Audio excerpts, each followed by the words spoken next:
Hello guys, welcome back to the channel. आप देख रहे हैं अमन ब्लॉग्स। तो आज हमारे साथ हमारे कॉलेज के alumni mister Pranjal sir most welcome to our podcast. Thank you. तो सर, हमारे जो आने वाले बच्चे जो सीयूईटी देख के लॉ कॉलेज में आना चाहते हैं, उसके लिए सीयूईटी एक बहुत अच्छा सोर्स है। और हमारे सेंट्रल यूनिवर्सिटी में जीजीयू ही एक ऐसा कॉलेज है जो बीकॉम एलएलबी और बीओ एलएलबी साइमल्टेनियसली परस्यू कराता है, और आप यहाँ पढ़ चुके हैं। तो हम ये पूछना चाहते हैं कि आपका कॉलेज जर्नी कैसा था हमारे कॉलेज में।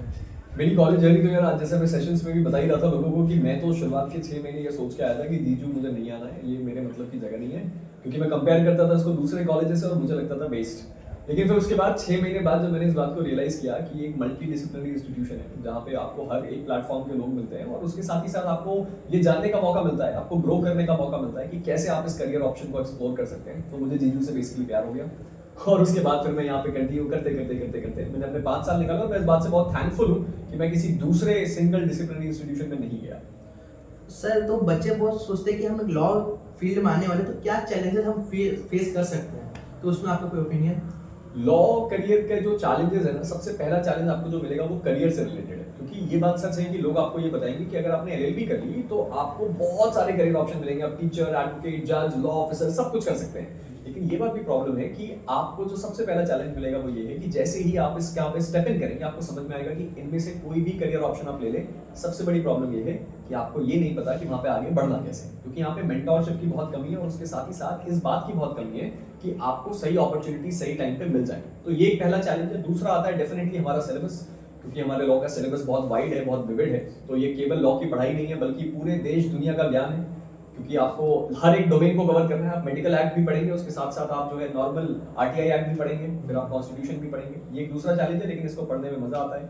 तीसरा एक जो सबसे बड़ा चैलेंज है वो ये है कि आपको अपना टाइम मैनेजमेंट का थोड़ा इशू आएगा, क्योंकि आपको कोर्स भी देखने हैं, आपको लॉ की पढ़ाई भी करनी है, आपको सिलेबस भी कवर करना है। लेकिन इन सब चीजों का एक बहुत स्वीट जवाब ये है कि अल्टीमेटली जब आप अपनी सारी चीजों को कंप्लीट कर लेंगे, जब आप इस पर मेहनत शुरू करेंगे, तो आपको इन जनरल सेटिस्फैक्शन मिलेगा और आपकी सारी चीजें बहुत आसानी से होने लग जाएंगी। तो सर, आप बहुत सारे एनएलयू बच्चे और बाकी सब कॉलेज के बच्चे को पढ़ाते हैं।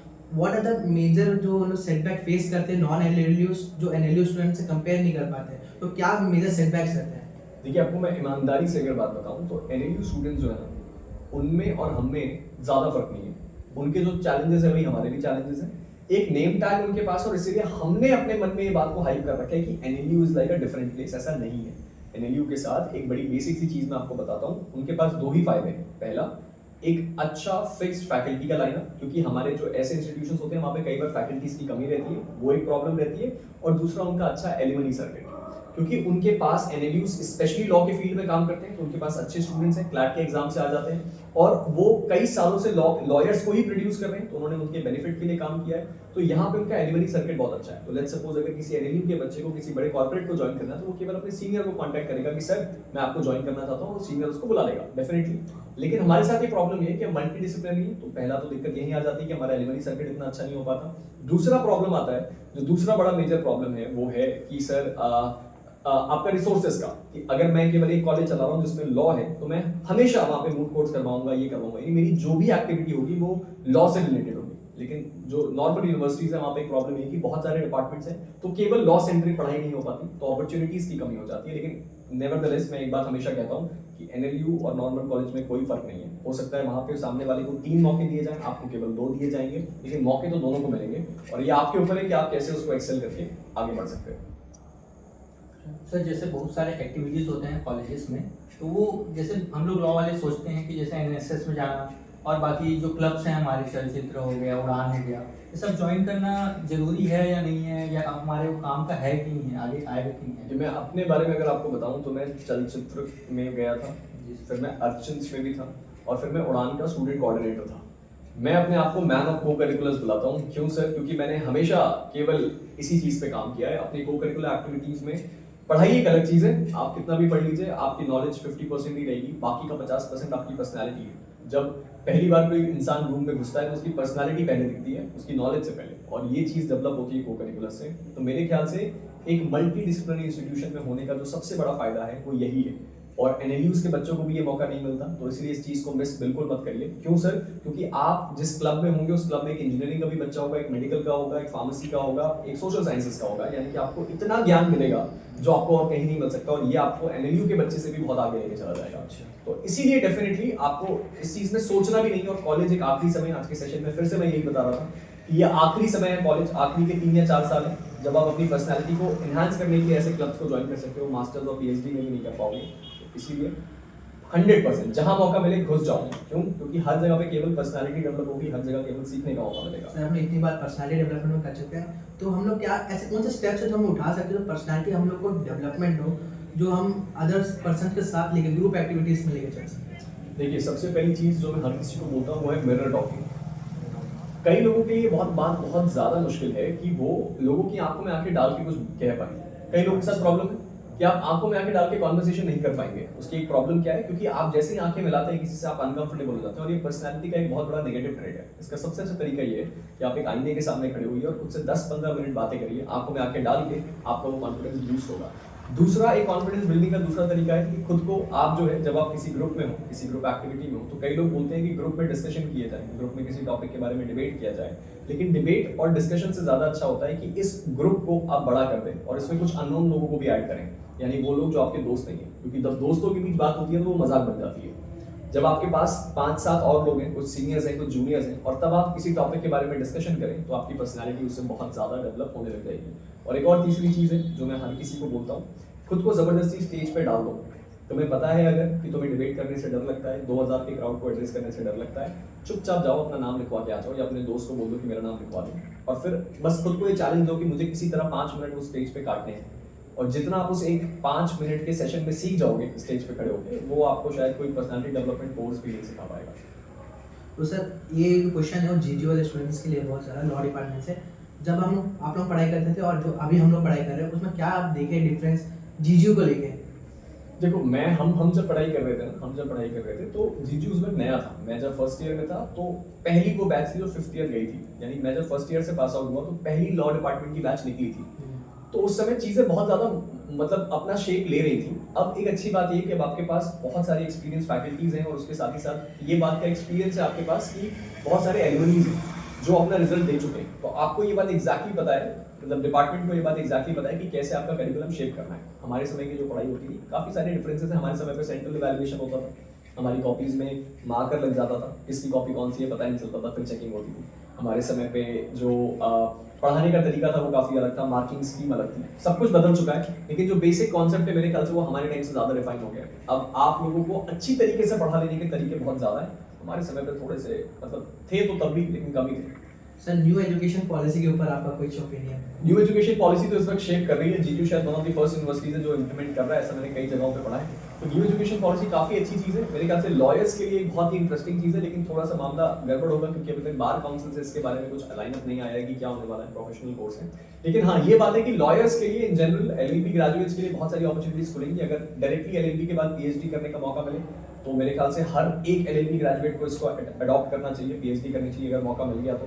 उसके साथ ही साथ जो मार्किंग स्कीम और ग्रेडिंग सिस्टम में बदलाव हुए वो भी बहुत अच्छा है। आपको अपनी प्रोफेशनल कोर्सेज को जल्दी खत्म करने का मौका जो मिल गया है कि अब आप चाहो तो अगर आपने 6 पॉइंटर ग्रेड को अगर आपने पहले कंप्लीट कर लिया और आप पहले जाके अपने मतलब आप अपनी 5 साल के एलएलबी को 4.5 साल में कंप्लीट कर सकते हो, वैसा भी ऑप्शन है। तो अगर आप 4.5 साल में कर सकते हो तो और भी बेहतर बात है।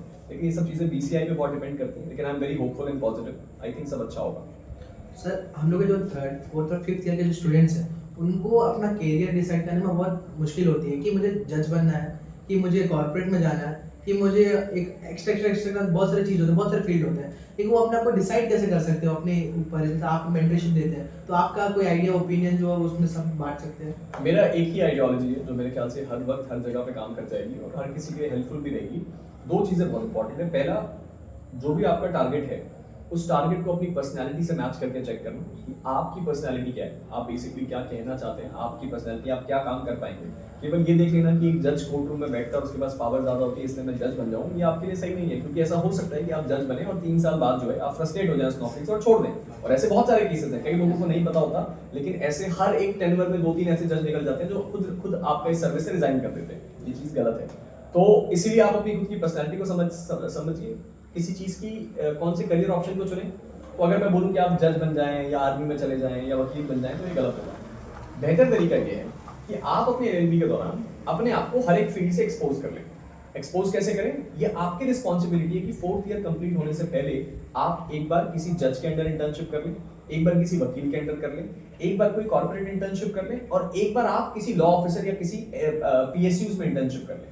या इंटर्नशिप नहीं करिए तो किसी ऐसे व्यक्ति से बात कर लें, किसी आर्मी के व्यक्ति से बात कर लें कि जैक ऑफिसर काम कैसे करता है। एक बार आपको सारी सर्विसेज का आइडिया लग गया, उसके बाद आप अपनी तैयारी शुरू कर दीजिए। तैयारी मतलब लॉ अगर आप पढ़ रहे हैं तो 5 सब्जेक्ट तो आने ही है, कॉन्स्टिट्यूशन, एविडेंस, CRPC, CPC और IPC। उसके साथ ही साथ जो दूसरे लॉज हैं उनकी पढ़ाई शुरू कर दीजिए। एक बार आपने पढ़ाई शुरू कर दी और आपको आइडिया लगना शुरू हो गया कि अलग अलग प्रोफेशन क्या है, आपको आपका रास्ता मिल जाएगा। और सबसे इंपॉर्टेंट बात, रास्ते बहुत सारे हैं, केवल एक ही चुनिए। हाँ, अगर आपने UPSC या जुडिशरी जैसा एग्जाम चुना है तो एक बैकअप हमेशा लेके चलिए। सर और जैसे बहुत सारे इंटर्नशिप मतलब स्टूडेंट्स होते हैं, इनको इंटर्नशिप करना होता है लेकिन उनको मिलता नहीं है कि हम सर इसके पास जाएं और कैसे इंटर्नशिप करें, कैसे खोलें इंटर्नशिप। देखिए, इसके लिए बहुत जरूरी होता है, ये हर किसी के साथ प्रॉब्लम है, आपको अपना लॉ का सर्कल डेवलप करना बहुत जरूरी है। ठीक है, लॉ का सर्कल मतलब कि आप कोर्ट जाना शुरू करिए। आपकी इंटर्नशिप नहीं लगी लेकिन कोर्ट जाने में मनाही तो नहीं, आप कोर्ट जाइए, लोगों से बातचीत शुरू करिए, मिलना शुरू करिए। अब आपको कौन सी इंटर्न करनी है, ये बातें उस पर डिपेंड करती है। अगर आपको इंटर्न करना है किसी बड़े वकील के अंडर में तो आपको कोर्ट जाना चाहिए। जुडिशियल इंटर्नशिप करनी है तो मैं ही आपको बता सकता हूँ कि हाई कोर्ट जो है, रजिस्ट्रार जुडिशियल जो होते हैं वो वैकेंसी निकालते हैं कि इंटर्न्स की 21 दिन की वो इंटर्नशिप होती है, तो वो आप हाई कोर्ट के थ्रू उसको परस्यू कर सकते हैं। इसके अलावा जो आपकी इंटर्नशिप है वो आपको मिलेगी आपके एलिमनी सर्किट से। तो आपका ये रिस्पॉन्सिबिलिटी, क्योंकि एलिमनी के पास ऑलरेडी बहुत काम है, वो कहीं लाइफ में अपना काम कर रहा है, नौकरी कर रहा है, तो आपको समय निकाल के उसको अप्रोच करना पड़ेगा। और एलिमनी कभी भी मदद करने से मना नहीं करता, तो आप उसको अप्रोच करिए कि सर मैं यहाँ फंसा हुआ हूँ, मुझे यहाँ पे हेल्प करिए। तो आपको अपना सर्कल बनाना पड़ेगा अच्छी इंटर्नशिप अपॉर्चुनिटीज के लिए। प्रैक्टिकल बात अगर बताऊँ सर, और जैसे कि सब लोग पूछते हैं कि फर्स्ट ईयर से इंटर्नशिप स्टार्ट कर देना चाहिए और कहाँ जाना चाहिए, जैसे उनको फर्स्ट ईयर में आप जा सकते हैं, हाँ फर्स्ट ईयर से शुरू कर देनी चाहिए, और आप जा सकते हैं लीगल सर्विस अथॉरिटीज के ऑफिस में, डालसा की इंटर्नशिप करिए, ह्यूमन राइट कमीशन, ये दोनों इंटर्नशिप्स आप कर सकते हैं कब, फर्स्ट ईयर में। सेकंड ईयर से आप अपना इंटर्न जो है, जब आप थोड़ा बहुत कॉन्स्टिट्यूशन को पढ़ लें और जब आप थोड़ा बहुत समझ लें कि ये प्रोसीजरल लॉज और IPC क्या होता है, अगर आपको आइडिया लग चुका है तो आप सही में तैयार डिस्ट्रिक्ट कोर्ट्स पे जाने के लिए। कॉर्पोरेट्स में अगर आप इंटर्नशिप करना चाहते हैं तो उसके लिए एक चीज की बहुत ज्यादा रिक्वायरमेंट है, वो है शायद आपका क्या कहते हैं, ड्राफ्टिंग की बहुत ज्यादा जरूरत है। अगर आप ड्राफ्टिंग सीख जाएं तब आप इंटर्नशिप करने जाएं तो बेहतर है, क्योंकि मैंने जैसा बोला 2 या 3 मौके ही मिलते हैं खुद को प्रूव करने के। उस मौके में अगर आप खुद को प्रूव नहीं कर पाए या तब सीखने गए तो मौका निकल जाएगा। तो कॉर्पोरेट की इंटर्नशिप आप 3rd ईयर से शुरू करिए, ड्राफ्टिंग सीखिए और IPR कॉपीराइट की चीज़ों में अपनी नॉलेज बढ़ाइए और आपके लिए चीज़ें काफ़ी अलाइन हो जाएंगी। तो सर हम हमसे पूछना चाहते हैं, डोर टू कॉर्पोरेट तो क्या आपका एक इंटर्नशिप करेक्ट, उसके अलावा कोई एग्जाम नहीं होता कॉर्पोरेट का, कोई कुछ नहीं होता। Corporate is pure about internships and building your connections, क्योंकि हम एक NLU को बिलोंग नहीं करते, क्योंकि कॉर्पोरेट बाय डिफॉल्ट हमारे यहाँ पे प्लेसमेंट के लिए आते नहीं है। अब आपको अपनी प्लेसमेंट वहाँ करवानी है या आपको वहाँ पे जाना है तो उसके लिए आपको वहाँ जाके उनको बताना पड़ेगा कि मैं इतना अच्छा हूँ और मैं आपके लिए काम आ सकता हूँ। सर पेरेंट्स के मन में डाउट रहता है कि लॉ इज मनी मेकिंग, तो आपका क्या ओपिनियन है? Law is definitely money making. Law से ज्यादा पैसा मेरे ख्याल से डॉक्टर्स भी नहीं कमाते, इंजीनियर्स भी नहीं कमाते, MBAs भी नहीं कमाते, लॉयर जितना कमा सकता है। अब लॉयर का मतलब होता है जिसके पास लॉ की डिग्री, एडवोकेट की बात नहीं कर रहा हूँ। तो अगर मैं आपको ईमानदारी से बताऊं तो कॉर्पोरेट में अगर आप देखें तो 30, 40, 50 लाख का पैकेज तो बहुत कॉमन सी चीज़ है। 70, 80 लाख के भी ये पैकेज होते हैं, और बड़े बड़े जो कंपनीज के जो लीगल हेड्स होते हैं लीगल कंपनी के, तो उनका पैकेज 1 करोड़, 2 करोड़, 3 करोड़ भी हो सकता है। उसके साथ ही साथ अगर हम बात करें लीगल के जो आपके वो होते हैं, वकील होते हैं, एडवोकेट जो कोर्ट में फाइल करते हैं, इनके बारे में हम जानते हैं। अगर आप किसी भी डिस्ट्रिक्ट कोर्ट को उठा लें और उस डिस्ट्रिक्ट कोर्ट के किसी बड़े वकील को देखें जो उस डिस्ट्रिक्ट के कोर्ट का सबसे बड़ा वकील होगा, उसकी एवरेज एक मंथ की इनकम 6 से 7 लाख रुपए होगी एवरेज, उससे ज़्यादा भी हो सकती है। अगर आप हाई कोर्ट पे जाएं तो उस हाई कोर्ट का जो सबसे बड़ा वकील होगा उसकी एक महीने की इनकम 10 से 12 लाख हो सकती है। बिल्कुल तय बात है, उससे ज़्यादा भी हो सकती है।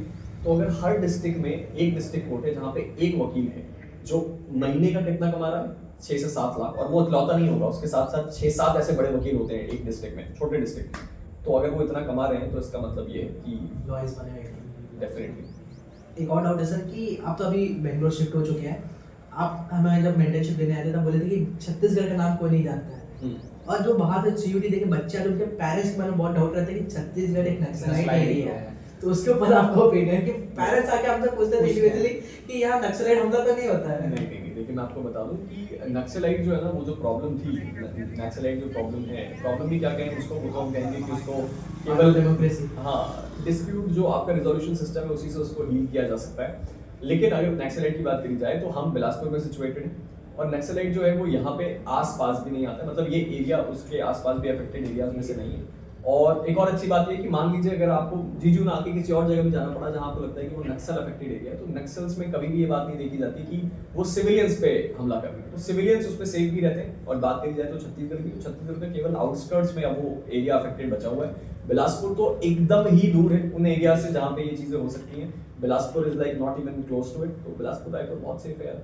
मतलब हम रहे हैं यहाँ पे, इनफैक्ट बिलासपुर में आके मुझे बात, मैं इससे पहले यूपी में था जब मैं बिलासपुर आया, तो मैंने एक बात नोटिस करी कि यूपी में आज भी अगर किसी लड़की को रात को 10 बजे बाहर निकलना हो तो हम अवॉइड करते हैं कि नहीं ये सेफ्टी इशू हो सकता है, या किसी दूसरे स्टेट में, नॉर्थ के स्टेट्स में ये बात प्रॉब्लम है अभी भी, धीरे धीरे हम रेक्टिफाई कर रहे हैं।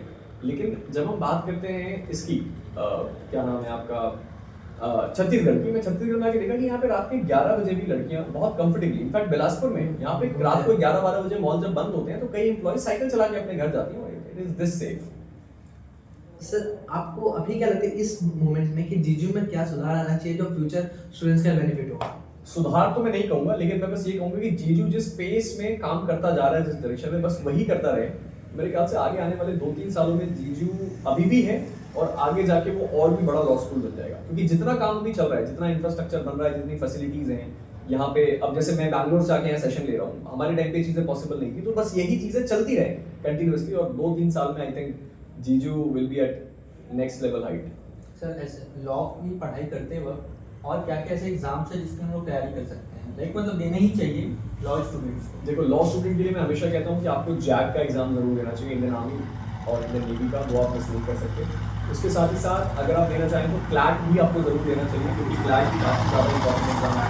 एंड देन उसके साथ ही साथ अगर आप चाहें तो आप जो है एग्जाम ना दें, लेकिन हर एक लॉ स्टूडेंट को एक ना एक बार जुडिशरी की या किसी दूसरे एग्जाम की तैयारी जरूर करनी चाहिए, जिसमें उसका कंप्लीट सिलेबस कवरेज हो जाए। आपको अपनी लाइफ में एक ना एक बार तो लॉ पढ़ना ही पड़ेगा, आप किसी भी स्टेज पे जाएं। बेहतर है कि किसी एग्जाम की तैयारी पहले कर लो और तैयारी कर लो, तैयारी होगी तो तुम समझ लो कि तुम तैयार हो, ठीक है? तो आप अटेम्प्ट जैक को जरूर करिए, क्लैट को जरूर करिए, बाकी आपके ऊपर है। लेकिन एक बार किसी ऐसे एग्जाम की तैयारी जरूर कीजिए जो आपको क्या करे, मदद कर पाए, ये बात बताने के लिए कि आपको सारी के सारे लॉ का ज्ञान होता है। तो सर किस हद तक के आप इस बात को सपोर्ट करेंगे कि एक लॉ स्टूडेंट को एक लीडरशिप में, एक पॉलिटिक्स में उसको एक पार्ट लेना चाहिए? क्योंकि सर अगर हम क्या बोलते हैं मॉडर्न एरा देखें है ना, अपने पास में देखें, तो सर बहुत से ऐसे लीडर्स उठ खड़े हुए थे उस समय कि जो जिनका बैकग्राउंड ही लॉ से था, और आज हम देखते हैं कि इस देश की एक मजबूत नींव रखी गई, एक लॉ लीडर्स थे सारे हमारे पास। तो आज के करंट समय में सर अगर मैं पॉलिटिक्स से इसको कनेक्ट करूं तो सर किस हद तक क्या आप इस बात को सपोर्ट करेंगे कि लॉ स्टूडेंट को कहीं ना कहीं सर पॉलिटिशियन? मैं आपको हिस्ट्री और सारी चीज़ों को रिलेट करके बता सकता हूँ कि इंडिया में जितने बड़े पॉलिटिशियंस हुए हैं उनमें से ज़्यादातर लोग लॉयर्स हैं। लॉ, क्योंकि लॉ एक ऐसी चीज़ है जो आपको पूरी प्रैक्टिकल चीज़ों से कनेक्ट कर देती है। आपके पास कोई ऐसा टॉपिक नहीं बचता। कहते हैं ना कि अगर आप किसी रूम में खड़े हैं और उसमें 15 डायमेंशन के लोग हैं, और उन 15 डायमेंशन के लोग से अगर आप बात कर सकते हैं तो आप एक बहुत स्टैब्लिश आदमी हैं। ये एक लॉयर बाय डिफॉल्ट कर सकता है, क्योंकि उसके पास हर चीज़ का ज्ञान है। एक दिन वो मेडिकल टर्मिनेशन ऑफ प्रेगनेंसी है उसका केस देखेगा, अगले दिन वो मेंटेनेंस का देखेगा, तीसरे दिन वो देखेगा हो सकता है मर्डर का, और चौथे दिन हो सकता है वो PIL फाइल करते हैं। तो इस चीज में मैं मानता हूं कि लॉयर्स बाय डिफॉल्ट होते भी हैं पॉलिटिक्स में बहुत एक्टिव, और उनको होना भी चाहिए। और मेरे ख्याल से केवल लॉयर्स को नहीं, सबको ही होना चाहिए, लेकिन लॉयर को तो बाय डिफॉल्ट होना ही चाहिए, क्योंकि सोसाइटी को सबसे ज्यादा कंट्रीब्यूट वही कर सकता है, क्योंकि इसको ज्ञान है हर चीज का, और आपकी पर्सनैलिटी बिल्डिंग और आपकी लीडरशिप में भी बहुत हेल्प करता है एक पॉलिटिक्स में इन्वॉल्वमेंट। और एज अ लॉ प्रोफेशनल अगर आप जाएं तो और भी बेहतर बात है। सर पॉलिटिक्स तो दूर की बात हो जाती है, लेकिन स्टूडेंट पॉलिटिक्स में लॉ का क्या वो है? बहुत ज्यादा स्टूडेंट पॉलिटिक्स भी बहुत ज्यादा, मतलब मैं पॉलिटिक्स स्टूडेंट पॉलिटिक्स को एक ही जैसी चीज मानता हूँ, बस उसमें स्टूडेंट्स का इन्वॉल्वमेंट है। और स्टूडेंट्स ना बहुत ज्यादा वैसे होते हैं, जब हम बात करें कि जो हाँ बहुत ज्यादा फ्रेजाइल है कि आप उनको किसी भी तरह से शेप कर सकते हो, है ना, गीले मिट्टी की तरह है, आप शेप कर सकते हो उनको। अब इस सिचुएशन में क्या होता है, एक लॉ स्टूडेंट जो होता है ना, अब जैसे स्टूडेंट यूनियन में बड़ी कॉमन सी बात होती है, स्टूडेंट ग्रुप में बड़ी अच्छी बात होती है कि ये हमारी बात नहीं मान रहे, शीशा तोड़ देते हैं। एक लॉयर का वहां होना जरूरी है जो ये बता पाए कि नहीं, शीशे को मत तोड़ो, ये लीगल चीज नहीं है। जब एक स्टूडेंट यूनियन को अपने आप को सही तरीके से रिप्रेजेंट करने के लिए एडमिनिस्ट्रेशन के सामने एक चीज की बड़ी स्ट्रॉन्ग रिक्वायरमेंट होती है, उनका अच्छा रिप्रेजेंटेशन। लेकिन अगर आप अथॉरिटी के सामने सीधे मुंह उठा के चले जाएंगे तो वो बात नहीं करते, उसके लिए चाहिए एक अच्छा ड्राफ्टिंग, और वो एक लॉयर कर सकता है। वो आपकी बात को, जो आपके डिमांड्स हैं, उसको किताब पन्ने पे अच्छी तरीके से लिख के सामने वाले को सर्व कर सकता है, और वो उससे अच्छा और कोई नहीं हो सकता। तो मेरे ख्याल से केवल स्टूडेंट यूनियन या पॉलिटिक्स में नहीं, हर जगह पे एक अच्छे लॉयर की जरूरत होती है या एक अच्छे लॉ के नॉलेज वाले आदमी की जरूरत होती है जो इस बात को गाइड कर पाए हमारा डायरेक्शन कैसा जाएगा।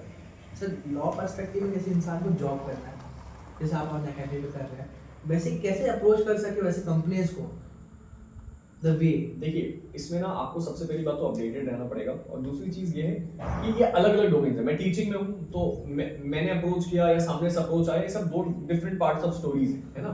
तो बेसिकली ऐसी अगर आपके अंदर क्वालिटी आप काम करते जा रहे हैं, जैसे मेरा तो यूट्यूब है तो मैं यूट्यूब पे काफी काम करता हूँ, तो बेसिकली यूट्यूब पे मेरे पास एक्सपोजर है कि बाकी सारी कंपनीज देख रही है, अनअकैडमी ने भी देखा और वहीं से बुला लिया, तो सेम चीज वहां पे भी है।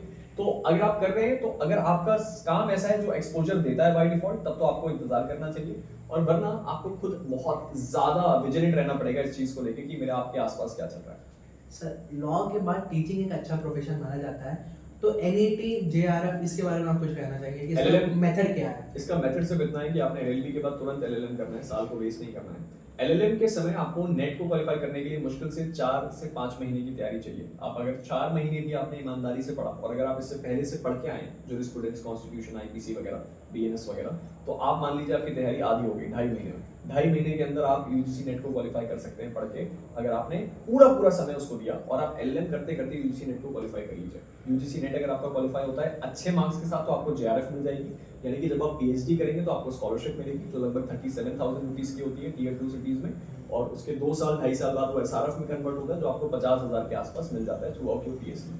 तो ये एक अच्छा ऑप्शन है अगर आप जेआरएफ के थ्रू नेट को क्वालिफाई कर रहे हैं, तो आपको जो है असिस्टेंट प्रोफेसर के लिए एलिजिबल भी हो गए, उसके साथ साथ पीएचडी में स्कॉलरशिप भी मिल गई, तो बहुत ही अच्छी बात है। और नेट को मेरे ख्याल से आप अगर आपने मास्टर्स किया है तो नेट को अटेम्प्ट कर लो, नेट अटेम्प्ट करोगे तो एक बहुत बड़ा करियर ऑप्शन खुल के सामने आपके पास होगा। आप जब चाहें प्राइवेट सेक्टर में जाके एक अच्छे असिस्टेंट प्रोफेसर के तौर पे कमा सकते हैं। स्टार्टिंग सैलरी किसी अच्छी टीयर 1 सिटी में आपको मिल जाएगी लगभग 80 से 90 हज़ार रुपए। बहुत ज्यादा होती है हाँ, बिल्कुल। मीडियोकर कॉलेज जैसे पर्सपेक्टिव में बहुत ज्यादा होती है। बिल्कुल। सेशन एंड करते हैं, आपसे बात करके बहुत अच्छा लगा। Thank you so much guys and all the very best to you. मुझे बहुत अच्छा लगा देख के कि आप लोग अपने मतलब खुद से अपना टाइम निकाल के एलएलबी के दौरान ये काम कर रहे हैं। All the best, cheers, and I hope कि आप लोग बहुत आगे जाएं और बहुत अच्छा करें। ठीक है, चलो।